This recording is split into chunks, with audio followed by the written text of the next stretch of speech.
मणिद्वीपवर्णन पद्मरागादिमणिनिर्मितप्राकारवर्णनं। व्यास उवाच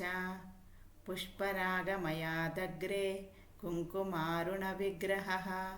पद्मरागमयः सालो मध्ये भूश्चैव तादृशी दशयोजनवाङ्दैर्घ्ये गोपुरद्वारसंयुतः तन्मणिस्तम्भसंयुक्ता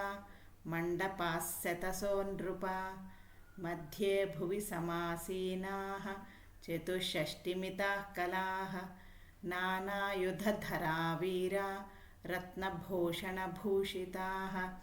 प्रत्येकलोकस्तासां तु तत्तल्लोकस्य नायकाः समन्तात् पद्मरागस्य परिवार्यस्थिताः सदा स्वस्वलोकजनैर्दुष्ट्याः स्वस्ववाहनहेतिभिः तासां नामानि वक्ष्यामि शृणुत्वं जय मे जय पिङ्गलाक्षि विशालाक्षि समृद्धिर्वृद्धिरेव च श्रद्धा स्वाहा स्वधाभिक्या माया संज्ञा वसुन्धरा त्रिलोकधात्री सावित्री गायत्री त्रिदशेश्वरी सुरूपा बहुरूपा च स्कन्दमाताच्युतप्रिया विमला चामला तद्वदरुणी पुनरारुणी प्रकृतिर्विकृतिसृष्टिः स्थितिः संहृतिरेव च सन्ध्या माता सती हंसी मर्थिका वज्रिका परा देवमाता भगवती देवकी कमलासना त्रिमुखी सप्तमुख्यन्या सुरासुरविमर्दिनी लम्बोष्ठी चोर्ध्वकेशी च बहुशीर्षा वृकोदरी रथरेखा ह्वया पश्चात् शशिरेखा तथा परा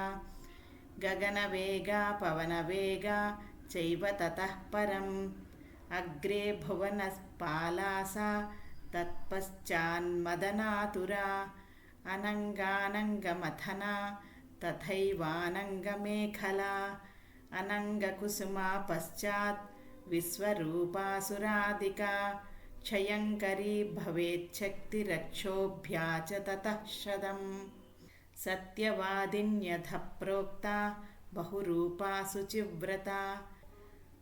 उदाराख्या च वागीशी चतुष्षष्टिमिताः स्मृताः ज्वलज्जिह्वाननाः सर्वा वमन्त्यो वह्निमल्बणं जलं पिबामः सकलं संहरामो विभावसुं पवनं स्तम्भयामोऽद्य भक्षयामोऽखिलं जगत् इति वाचं संगिरन्ते क्रोधसंरक्तलोचनाः चापबाणधराः सर्वा युद्धायैवोत्सुकाः सदा दंष्ट्राकटकटारावैर्बधिरीकृतदिन्मुखाः पिङ्गोर्ध्वकेस्य सम्प्रोक्ताः चापबाणधराः सदा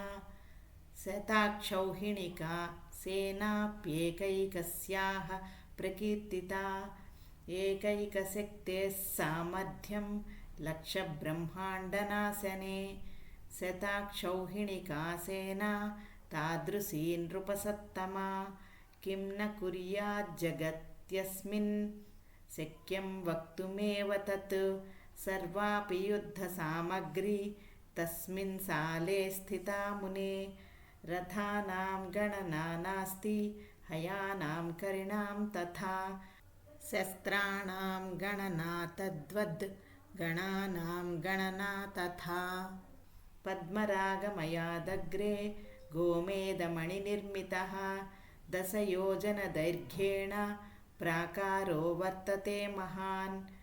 भास्वज्जपाप्रसूनाभो मध्यभूस्तस्य तादृशी गोमेदकल्पितान्येव तद्वासि सदनानि च पक्षिणः स्तम्भवर्याश्च वृक्षा वाप्यः सरांसि च गोमेदकल्पिता एव कुङ्कुमारुणविग्रहाः तन्मध्यस्था महादेव्यो द्वात्रिंशच्छक्तयः स्मृताः नानाशस्त्रप्रहरणा गोमेदमणिभूषिताः प्रत्येकलोकवासिन्यः परिवार्य समन्ततः गोमेदसाले सन्नद्धाः पिशाचवदना नृपा स्वर्लोकवासिभिर्नित्यं पूजिताः चक्रबाहवः क्रोधरक्ते क्षणाभिन्धि पचच्छिन्धिदहेति च वदन्ति सततं वाचं युद्धोत्सुकहृदन्तराः एकैकस्या महाशक्तेः दशाक्षौहिणिका मता सेना तत्राप्येकशक्तिर्लक्षब्रह्माण्डनाशिनी तादृशीनां महासेना वर्णनीया कथं नृपा रथानां नैव गणना वाहनानां तथैव च सर्वयुद्धसमारम्भस्तत्र देव्या विराजते तासां नामानि वक्ष्यामि पापनाशकराणि च विद्याह्री पुष्टयः प्रज्ञा सिनीवालीकुहुस्तथा रुद्रा वीर्या प्रभानन्दा पोषिणी बुद्धिदा शुभा कालरात्रिः महारात्रिः भद्रकाळीकपर्दिनी विकृतिर्दण्डिमुण्डिन्यौ सेन्दुखण्डा शिखण्डिनी निशुम्भशुम्भमथिनी महिषासुरमर्दिनी इन्द्राणी चैव रुद्राणी शङ्करार्धशरीरिणी नारी नारायणी चैव त्रिशूलिन्यपि पालिनी अम्बिकाह्लादिनी पश्चात् इत्येवं शक्तयः स्मृताः यद्येताः कुपिता देव्यः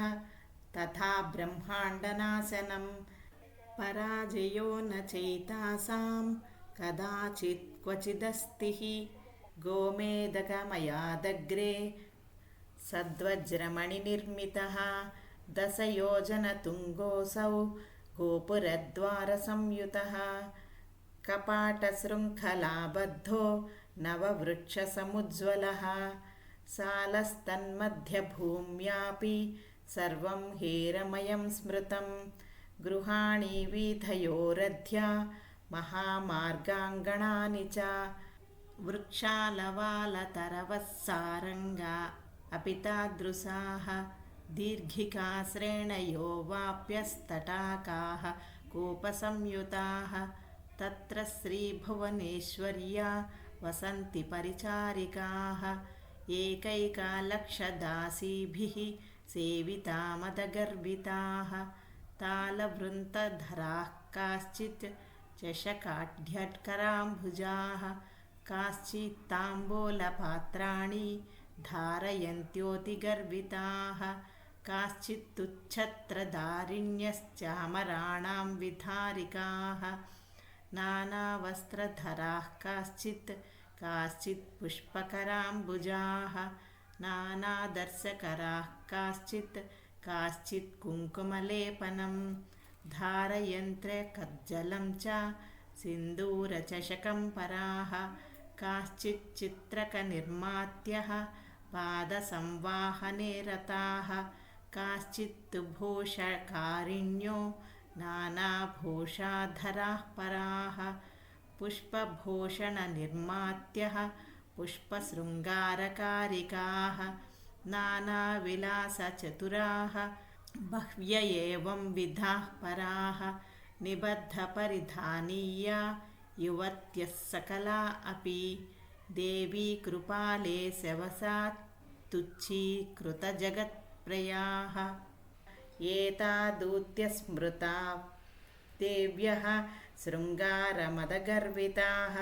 तासां नामानि वक्ष्यामि शृणु मे नृपसत्तमा अनङ्गरूपा प्रथमाः